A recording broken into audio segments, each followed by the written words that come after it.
To start this session with Andrew, I think we're going to do a polling question, because I quite like Slido, as you've worked out, despite the fact it's given me a few bits of trouble this morning. So Jess, if I could have the question, are you experiencing problems managing talent?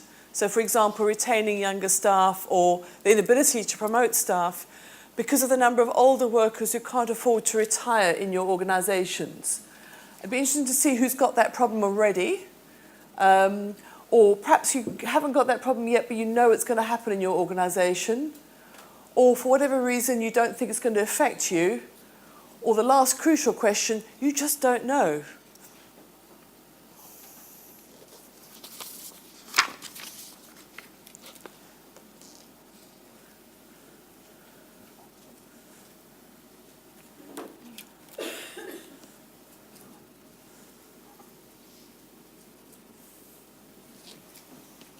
Right, is that a... Okay, so the most common answer, not yet, but we can see it will become a problem. And I think we've talked about that a lot today. No, it won't affect us. A third of you don't believe that you're going to have a problem with staff not retiring one day and affecting your talent strategies now. And a small number of you are already facing that problem, and a very tiny number who don't know yet. So that is quite interesting, Andrew, because you speak to clients quite a bit about this issue, and I'd be interested to hear your view of what you think perhaps this inability to afford to retire is having on their businesses. Yeah, I mean, I think, can everyone hear me okay? Yeah, great. Yeah, so I think that is probably a more aware audience than a typical employer that we would be seeing, but it's not completely out of line with what we're seeing. So there are a number of employers who are starting to realise that this is an issue that's coming down the road, I think. But there are also plenty that probably are still getting through the back end of things like auto-enrolment and probably haven't really started to consider some of the bigger issues around what people are actually contributing. So are they having to change their reward strategies, those people who are aware it's a problem or a coming problem? I don't think so. I think that where we're at the moment is most people are still a little bit in a place where they're looking to the auto-enrolment increases that are coming in 2018 and 2019 and are sort of thinking ahead to those. They're costing those into their budgets. They're realising that those are kind of quite big things coming over the next couple of years. And it's perhaps the more insightful or further looking organisations that are starting to realise that whilst if one person in your workforce can't afford to retire, that's probably their problem. If several, a large percentage of your workforce can't afford to retire, that's actually going to become your problem rather than just each individual. So I think that's an increasing realisation. Yes, because you're talking about auto-enrolment taking up time and headspace, but actually, is it also a bit of a danger among both employers and employees that auto-enrolment's a false sense of security, that we've done the pension box, tick, move on, let's get on with the day job? Definitely. I think it's, in a way, it's almost analogous to the Debi situation probably 20 years ago, where there were certain employers who started to see that Debi was going to become a problem. Then there were some early movers who started to realise that they needed to address that issue. Then we've gone through really a mass change where really very few employers are still offering DB. And auto-enrolment was seen as the solution or the thing they had to do anyway. Mm-hmm. And I don't think yet most organisations have fully woken up to the fact that actually, really, Steve Webb answered this question for us in a way. The analysis they've done that says at auto-enrolment rates, which by 2019 are going to be 8%, that for most people is just not going to be enough. And as I say, for one individual, that's their problem, but for a large workforce, that probably becomes an employer's problem as well. Mm-hmm. So, we've talked about that a lot this morning. We all know people need to save more.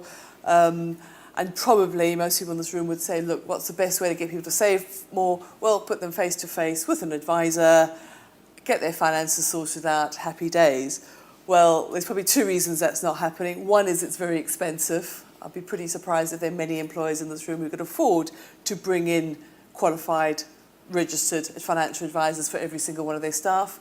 And secondly, even if they could afford it, there are just not enough advisors out there. That's something people might not be aware of. There are not enough qualified advisors to cover every employee in this country. So, the advice gap, your specialist area, Andrew. How can so many people be served? What solution do you have up your sleeve? So yeah, we've been working on and pioneering the development of automated advice, which many of you will have heard about with the jargon expression Roboadvice, which we don't love, but we've come to realise is the way the industry likes to talk about it.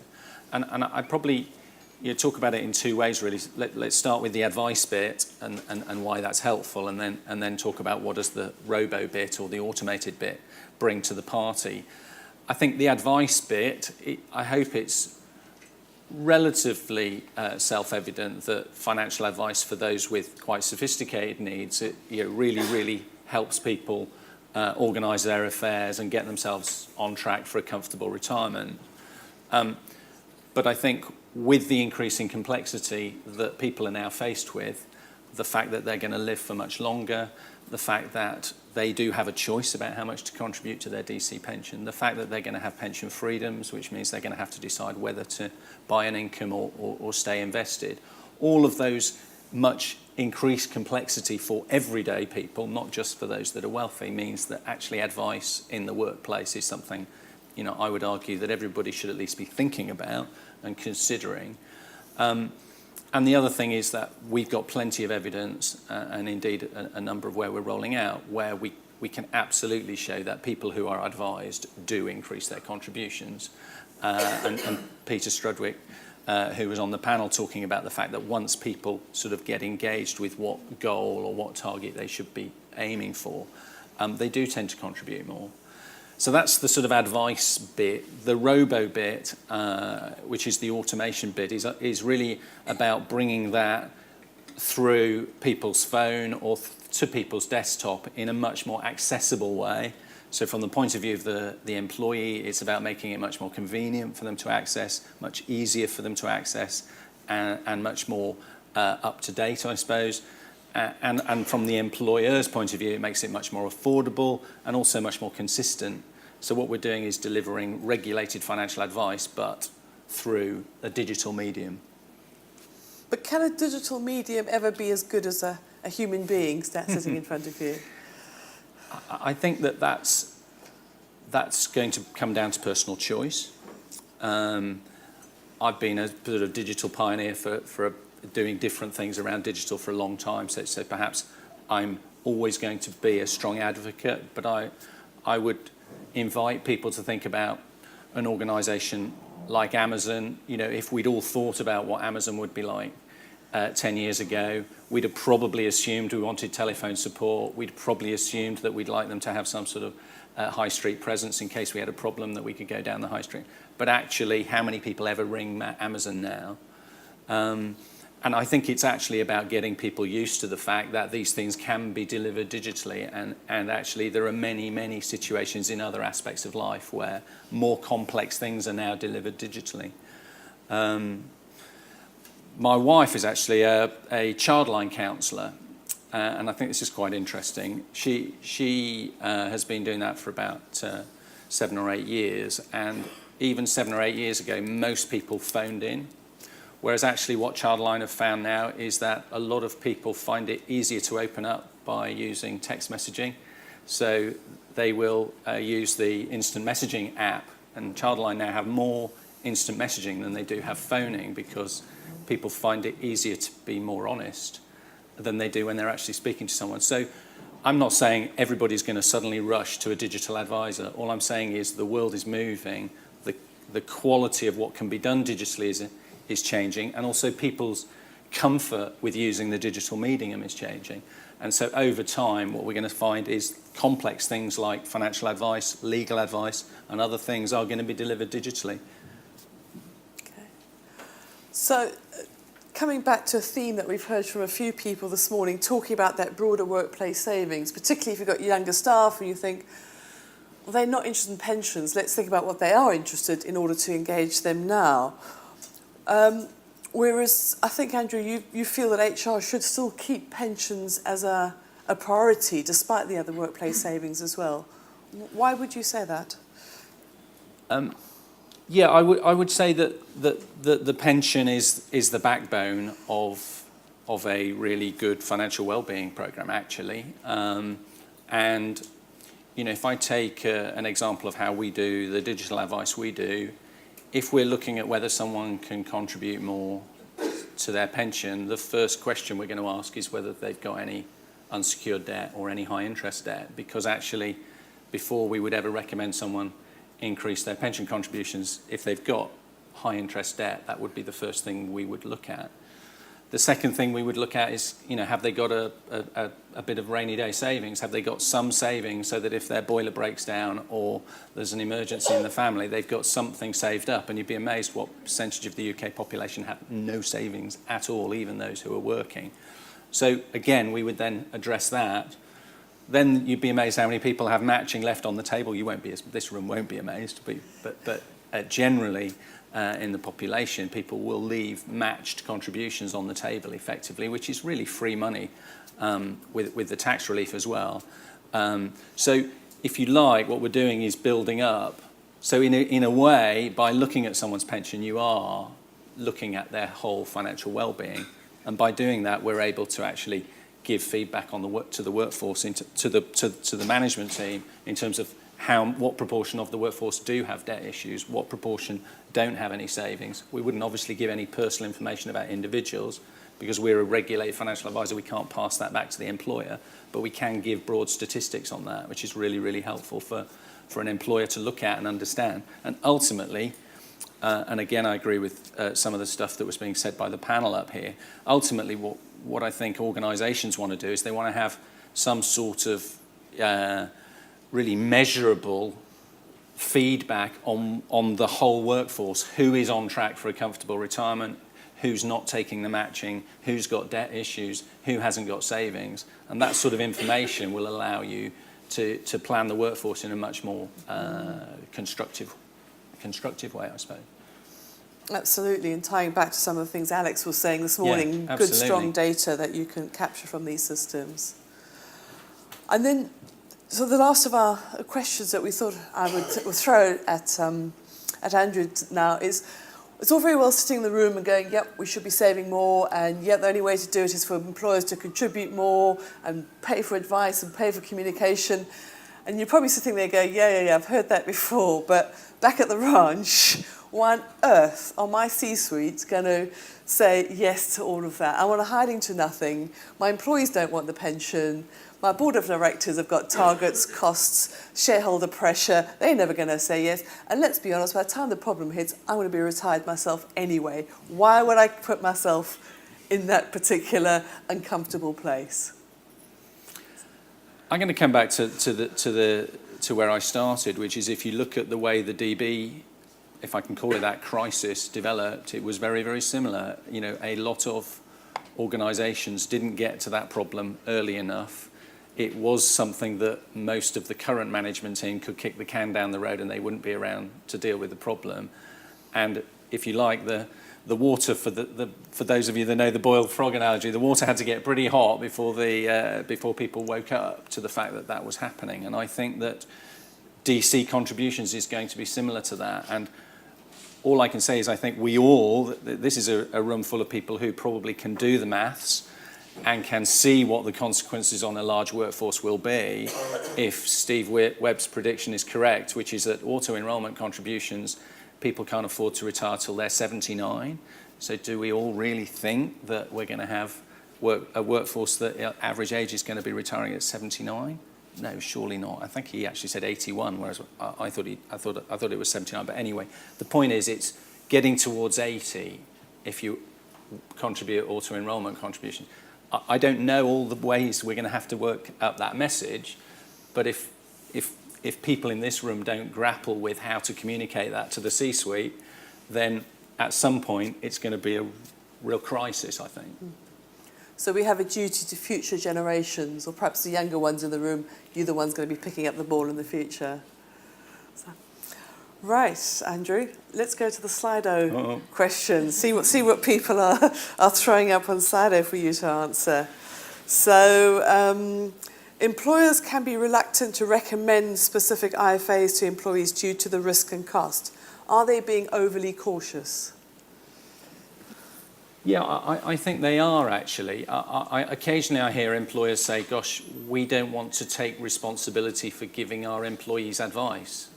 And that's almost like looking down the telescope through the wrong end for me. The whole point of bringing in a professional advice firm is that you're outsourcing that responsibility. You're effectively giving an FCA-regulated firm the responsibility to give your employees advice. You're not, in a way, you're managing that risk by getting a regulated advisor into the mix. So, but I do hear that, and I think it's something that we as an advice community need to try and explain that. It's a bit like would you like your car to be repaired by the dealer who's offering a warranty, or are you happy to get your neighbour who's quite good with a bunch of span or whatever? So the point is, regulated advice carries with it a whole set of warranties, and I would be encouraging employers to think about that as an opportunity to offset risk, not as an opportunity to bring risk in. Good. Right.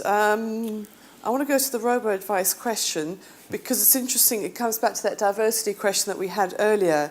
And, it's jumping around. There we go. Can Roboadvice be diverse enough to capture a wide employee demographics? Is there a real risk for those with limited education? There's two sides to that. So if I take the first one, I think yes, it absolutely can. Effectively, what we're doing with Roboadvice is we still employ qualified chartered financial planners. What we're doing is codifying effectively their knowledge into the system. So yeah, absolutely. I would like to think that all of what you would expect an advisor to do face to face is being codified into the algorithms. We do have a situation where certain situations are thrown out to a telephone advisor. So, and I think almost all the people who operate in our market are doing that. So it's not a 100% will be digital. There are situations, for example, if someone reports that they're in ill health, that would always result in a telephone conversation. But for most people, in most situations, we're able to use the algorithms to get to a solution. I think the second half of the question is probably dealing with people with sort of specific vulnerabilities, if you like, and we do try and pick those up. We have an obligation to do that actually under the regulators' rules, but we do try and pick that up. So, for example, if I gave an example of one employer where we were rolling out, we used some information from HR to pick up those who we were worried might not understand based on the grade of the job they were doing. So cleaners, security staff. There were certain staff who we had an extra layer of care was applied to make sure that they'd understood the process they were going through. Pensions dashboard, I want to ask a question on that one. So that's coming in, Steve was saying 2019. Surely the pensions dashboard and support will enable most people to make the decisions they need to make about pensions. Pension dashboard's a great project, and I think for those that haven't seen it, there's a first demo up on the pension dashboard project website, which is worth going and having a look at. Actually, they've got a sort of first mock-up of it, which they've just released in the last couple of weeks. What that's going to do is it's going to enable all of those of us who are working on sort of workplace savings and workplace advice. It's just going to fill in all of the data that at the moment the employee has to go and get. So for us to be able to give an employee really good advice, we need to know about their other pots as well as the one that we're currently looking at. And for a lot of people, they either have to estimate that or they have to go and find all the statements that someone on the panel was saying that they try to pour through. So we do get all of that information. So I think what the pension dashboard is going to do And there are other things that are bringing data together, by the way, like the open banking API. What that's going to enable is that all of what currently has to be put in by the employee is going to be in the system, and that will allow us to give advice more quickly and more elegantly. But it's not going to change the need that people need help to think through what I think is quite a complex area. Which leads nicely to a very good question here about education, because it's all very well the government in compelling employers to make contributions and having minimal contribution rates, but what about getting the government to compel employers to provide better education in the workplace on financial wellness and savings? Gosh, I might be a bit controversial here. I think a lot of the money that's being spent on workplace education is probably being wasted, if I'm honest. So I'm not really a big fan of it. I think that it is extremely complicated to understand pensions and pensions and the pension freedoms, and it isn't an easy thing to get people to sit down and try and understand. The analogy, I'm going to go back to cars again. My analogy would be, I am really not that interested in cars. My car is I pay something like £450 a month, including a service package, which means I can take it back to the dealer when it needs servicing, because I don't want to be educated about what goes on under the bonnet of my car, and that's just not my interest. And if the car companies tried to educate me about cars, that would be the worst possible way of selling me a better car. And I think that pensions are a bit similar. They are very complex, they're a specialist area, and most people don't want to be educated about them. They just want to know that they're going to be able to retire comfortably. So I'm not really a big fan. I think we've got to do something around education about the consequences. But a lot of the education stuff is really doing stuff that, to be honest, employees are just not interested in. Sorry. Good honest answers to end with. Thank you very much, Andrew. So I'm going to draw that to a close. Thank you very much to Andrew.